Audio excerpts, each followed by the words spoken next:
الحمد لله نحمده ونستعينه ونؤمن به ونتوكل عليه ونعوذ بالله من شرور أنفسنا ومن سيئات أعمالنا من يهده الله فلا مضل له ومن يضلل فلا هادي له ونشهد أن لا إله إلا الله وحده لا شريك له ولا وزير له ولا ند له ولا مثل له ولا مثال له ونشهد أن سيدنا وسندنا وحبيبنا وحبيب ربنا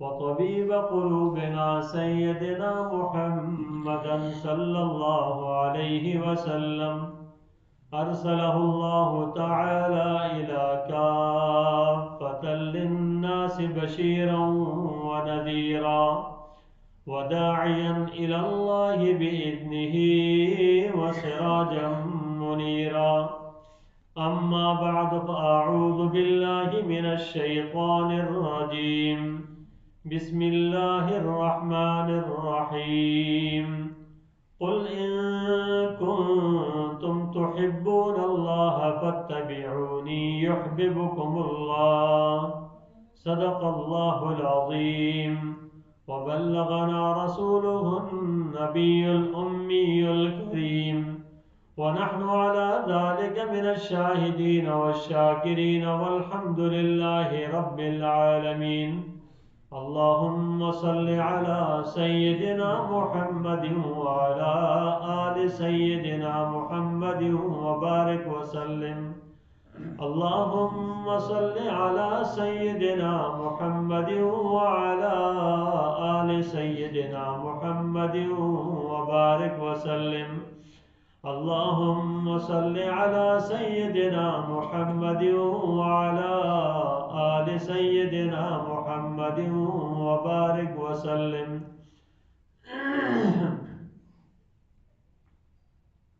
رسول اللہ صلی اللہ علیہ وسلم کی سنتوں کی اہمیت کہ آپ صلی اللہ علیہ وسلم کی سنتوں کی کتنی بڑی اہمیت ہے، اس بات کو سمجھنے کی ضرورت ہے۔ نبی اکرم صلی اللہ علیہ وسلم کی سنتوں میں اللہ پاک نے برکت رکھی ہے، خوبصورتی رکھی ہے، زینت رکھی ہے، کامیابی رکھی ہے، 100% کامیابی رکھی ہے۔ نبی اکرم صلی اللہ علیہ وسلم کی سنتوں کے علاوہ کسی چیز میں، کسی راستے میں کوئی کامیابی نہیں ہے۔ اگر انسان اپنے اللہ تک جانا چاہتا ہے نا، اس کے لیے اس راستے کے علاوہ کوئی راستہ جانے کا نہیں۔ اگر سنت کو چھوڑ کر کسی اور راستے سے انسان اوپر جانا چاہتا ہے نا، یا اپنا عمل پیش کرنا چاہتا ہے نا، تو اللہ کے ہاں وہ مقبول نہیں، مردود ہے، بالکل مردود ہے، کوئی اس کی حیثیت نہیں۔ سنت کی اہمیت آپ نے دیکھا ہوگا کہ ہر انسان نہ کوشش کرتا ہے کہ وہ اس کے لیے کہ جو اس سے محبت رکھتا ہے نا، اس کے لیے بنایا جائے، سنوارا جائے، اچھا کیا جائے۔ جب دلہن بنائی جاتی ہے تو اس کے لیے کیا کیا جاتا ہے، کیوں کیا جاتا ہے کہ یار جب پہلی نظر پڑتی ہے دلہے کی تو وہ خوش ہو جائے، دوسروں کے پڑے تو اچھا معلوم ہو جائے، اچھا معلوم ہونے کے لیے کیا جاتا ہے۔ اب اس کی نظر میں اچھا معلوم ہونا کہ زندگی گزارنی ہے ساتھ، اور اچھا دکھائی دینے کے لیے انسان سب کچھ کر رہا ہوتا ہے۔ تو اسی طریقے سے انسان دیکھتا ہے کہ اگر وہ اچھا معلوم ہونا چاہتا ہے نا، تو اللہ نے ایک ہی کسوٹی رکھی ہے، ان کنتم تحبون اللہ فاتبعونی۔ اگر اللہ کے محبوب بننا چاہتے ہو نا، تو نبی اکرم صلی اللہ علیہ وسلم کی اتباع کرو، نبی اکرم صلی اللہ علیہ وسلم کی اتباع کرو۔ اتنی بات کافی نہیں ہے کہ تم نبی سے صرف محبت رکھو، اتنی بات کافی نہیں ہے، نبی کی اتباع کرو۔ فاتبعونی یحببکم اللہ، جب اتباع کرو گے تو اللہ کا محبوب بن جاؤ گے۔ تو نبی اکرم صلی اللہ علیہ وسلم کی صرف محبت یا محبت کا دعویٰ کافی نہیں ہے، اتباع ضروری ہے۔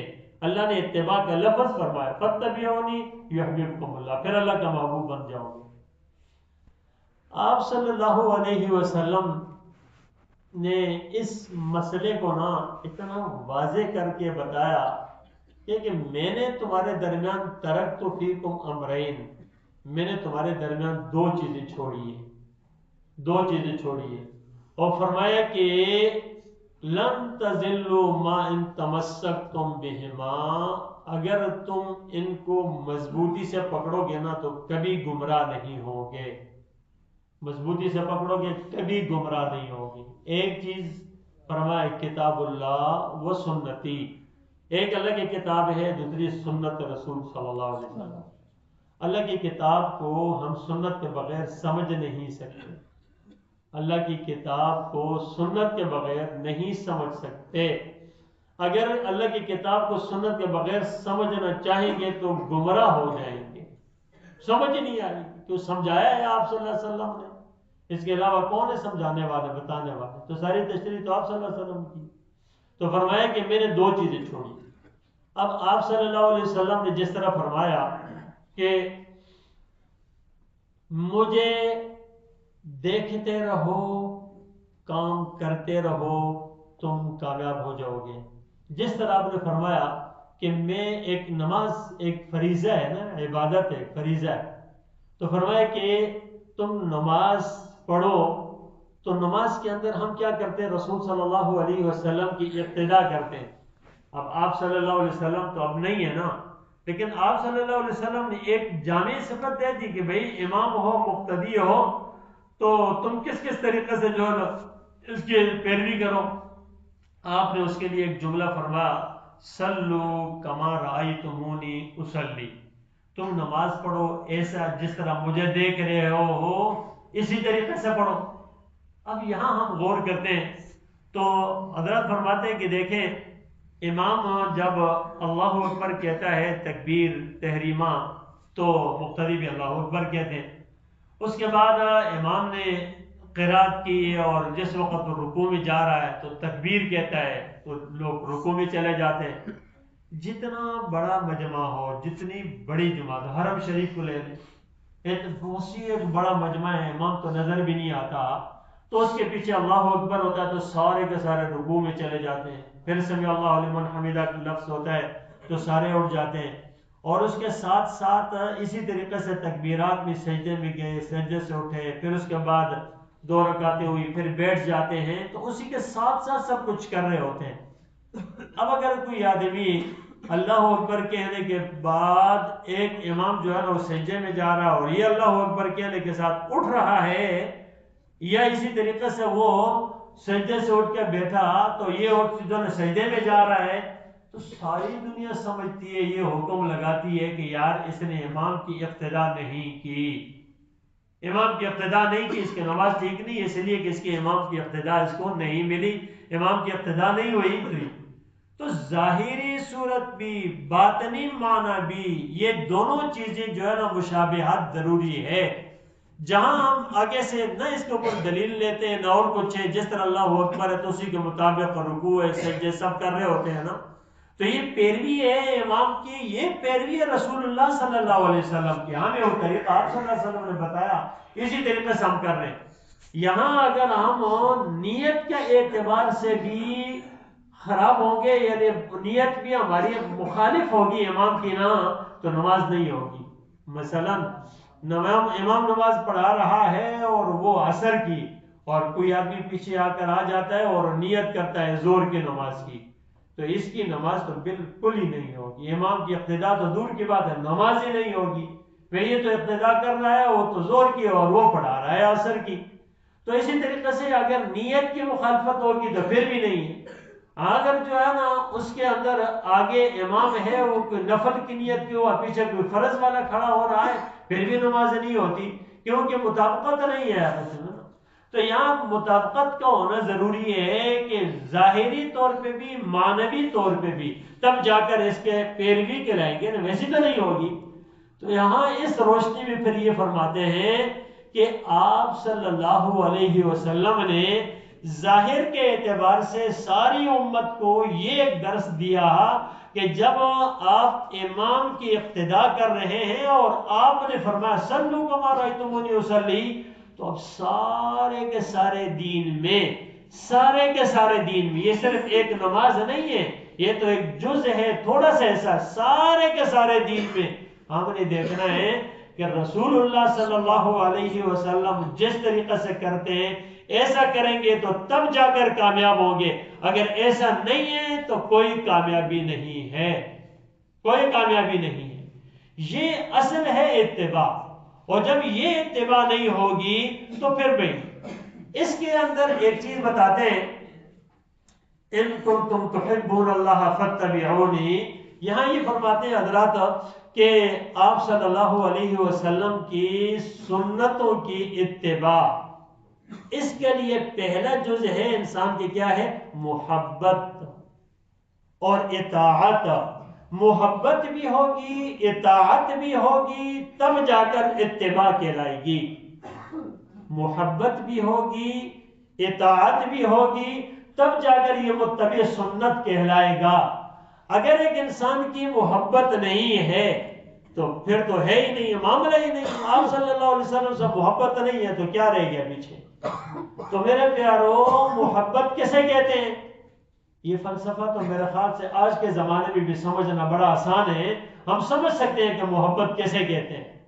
جب محبت ہوتی ہے نا کہیں کسی چیز سے، کسی انسان سے، کسی بھی چیز سے انسان کی محبت ہوتی ہے نا، وہ اس کی ذرا بھی خراش کو بھی قبول نہیں کرتا، اس کے اوپر اس کے بھڑک جاتا ہے، غصہ ہو جاتا ہے، لڑنے جھگڑنے بھی آتا ہے، اس کا دفاع کرتا ہے، میری محبت ہے، میری پسندیدہ چیز ہے، اب اس کے اوپر مر مٹنے کے لیے تیار ہے، محبت کے تقاضا ہے نا۔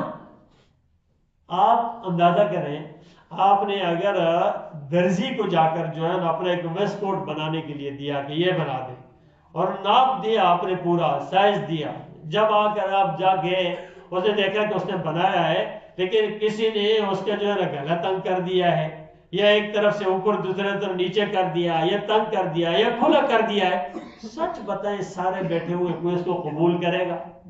دل میں ہمیشہ رنجش رہے گی، پریشانی ہوگی، یہاں تک کہ پہنیں گے بھی نہیں۔ چھوڑو یار، اس کو پہن کر کسی کے سامنے نہیں جائیں، اپنے کپڑے کو دیکھ لیں، اپنے سب لباس پورے کو دیکھیں، جوتے کو دیکھیں، کسی کو دیکھیں۔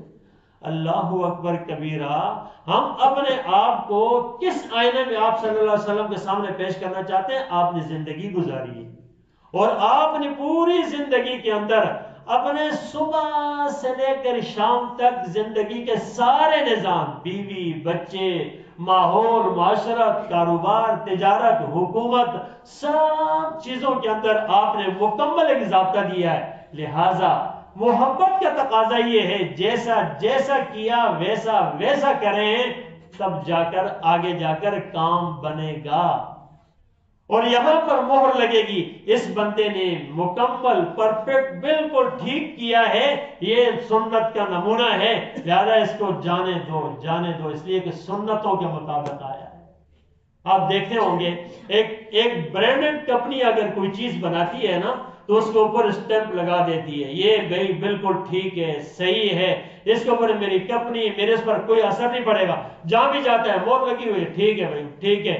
تو یہاں پر بھی اللہ پاک نے بھی سنت کی مہر دیکھنی ہے کہ اگر یہاں سنت کی مہر ہے نا، جانے دو اس کو، اور پھر رسول اللہ صلی اللہ علیہ وسلم خوشی سے کہے گا ہاں یہ ہے میرے محبت کرنے والا، میرے سنتوں کو لے کر آنے والا، اس کے لیے پھر حوض کوثر سے جام بھر کر پلایا جائے گا۔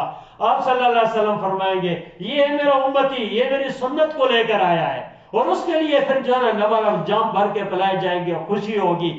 اگر نہیں ہے تو پھر خود اندازہ کریں کیا ہوگا، پھر اندازہ کریں کیا ہوگا۔ ہم جائیں گے تو کہاں ہوگی؟ آپ صلی اللہ علیہ وسلم کے سامنے جا کر کیا پیش کریں گے، کیا چیز ہمارے پاس ہے؟ تو میرے پیاروں، نہ نمازیں ایسی ہیں کہ اللہ کے سامنے پیش کر سکیں، نہ روزہ ایسا پیش کر سکیں، نہ قرآن کی تلاوت ایسی ہے، نہ ذکر ہے ہمارا ایسا پیش کر سکتے ہیں جو خالی آپ کے لیے اور کسی کے لیے نہ ہو، تو کم از کم ظاہری صورت کو تو لے کر جائیں نا. یہی کہہ سکتے ہیں اے اللہ اور کچھ نہیں یا رب، تیرے محبوب کی شباہت لے کر آیا ہوں، حقیقت اس کو تو بنا دے، میں تو صورت لے کے آیا ہوں اور تو کچھ بھی نہیں. یہ تو کر سکے نا. اور آپ آج اندازہ کریں کہ ہم اس کے اوپر بھی تیار نہیں ہیں، اس کے اوپر بھی تیار نہیں ہے. منہ دیکھ لیا جو آئینہ میں پرداغ نہ دیکھا سینے میں، منہ دیکھ لیا جو آئینہ میں پرداغ نہ دیکھا سینے میں، دل ایسا لگایا جینے میں مرنے کو مسلمان بھول گیا. تو پھر ہمارا حال یہ ہے کہ ہم اس وقت یہ نہیں دیکھتے کہ یار میں آپ صلی اللہ علیہ وسلم کے سنتوں کے آئینہ میں اپنے آپ کو دیکھوں. امام مجدد الفسانی رحمہ اللہ فرماتے ہیں، مجدد الفسانی رحمۃ اللہ علیہ فرماتے ہیں، مجدد الفسانی رحمۃ اللہ علیہ نام سنا ہوگا یا نہیں سنا ہوگا، سنے عجیب لوگ تھے، یہ اللہ کے بڑے لاڈلے محبوب لوگ تھے. تو فرماتے ہیں دوپہر کو قیلولے کی نیت سے سونا، دوپہر کو قیلولہ جو سنت ہے، سنت عمل ہے نا، سنت کی نیت سے قیلولہ کرنا یہ ہزاروں کروڑوں شب بیداریوں سے بہتر ہے جو کہ دوپہر کو قیلولے کی سنت کی نیت سے انسان تھوڑا سا سو جائے، ایک تھوڑا سا اس کے اوپر سو جائے. اب دیکھیں آپ صلی اللہ علیہ وسلم کے اوپر اگر ہم دیکھیں نا، جان فدا کی تھی صحابہ نے، اللہ اکبر کبیرہ. اس کے واقعات کی طرف انشاءاللہ پھر جائیں گے. حضرت جنید بغدادی رحمۃ اللہ علیہ فرماتے ہیں ایک آدمی آیا ان کے پاس اور آ کر کے حضرت کو اصلاح چاہتا ہوں نا، تو یہ جو اصلاح کرنے کے لیے آتے ہیں نا تو وہ بھی کرامتوں کو دیکھتے ہیں بیچ میں، یار کوئی بڑی بڑی کرامت ہو، کوئی ہوا میں اڑے گا، کوئی پانی پہ چلے گا، کوئی فلانا دے گا، کوئی کرتب دکھائے گا، نمونے دکھائے گا. یہ چیزیں یہ نیکیوں سے کوئی تعلق نہیں ہوتا. یہ قلابازیاں وابازیاں جو نیک لوگوں کے پاس نہیں ہوتی، جو صحیح ہوتے ہیں. اور جو یہ کرتب شعبہ بازی ہوتی ہے. تو اس کے بعد کہا کہ حضرت میرے آپ کے بعد 10 سال گزارے. اس نے 10 سال کے بعد جانے لگا، حضرت کچھ نظر نہیں آیا. میں نے کہا کیا دیکھنا چاہتے تھے؟ میں نے کہا کچھ کرامتیں، کچھ اڑنا، کچھ فلانا، کچھ اس طریقے سے. میں نے کہا بھائی ایک بات بتاؤ کہ 10 سال کے اندر کبھی آپ نے مجھ کے اندر یہ دیکھا کہ کبھی سنت کی مخالفت کی ہو؟ میں نے کہا نہیں حضرت، کبھی بھی 10 سال میں سنت کی مخالفت میں نے نہیں دیکھی. آپ نے 10 سال میں نے کبھی ایک لمحہ بھی آپ کو سنت کی مخالفت کرتے ہوئے نہیں دیکھا. کہا اس سے بڑھ کر کرامت اور انسان کے پاس کچھ نہیں ہے کہ وہ سنتوں کی اتباع کرے. تو میرے پیاروں، میرے اور آپ کے لیے بھی یہ ہماری زندگی بہت مختصر ہے، کچھ پتہ نہیں کب اینڈ ہو جاتی ہے. یار سنتوں کے اختیار کریں، سنت پہ اختیار کرنے لگے. سنت کے لیے دو ہے، طریقہ اور دعائیں، موقع کی دعائیں. طریقہ موقع کی دعائیں، سونا کیسے، اٹھنا کیسے، دعائیں یہ پڑھ کر، یہ کر کے، ساری چیزوں میں بس یہ سنت ہے بھائی ہمارے پاس. اس کی اہمیت سمجھے اور اس پر عمل کرنے کی کوشش کریں. تو ارادہ کرتے ہیں نا انشاءاللہ آج سے سنتوں پر عمل کرنے کا. اللہ پاک ہمیں توفیق عطا فرما دے.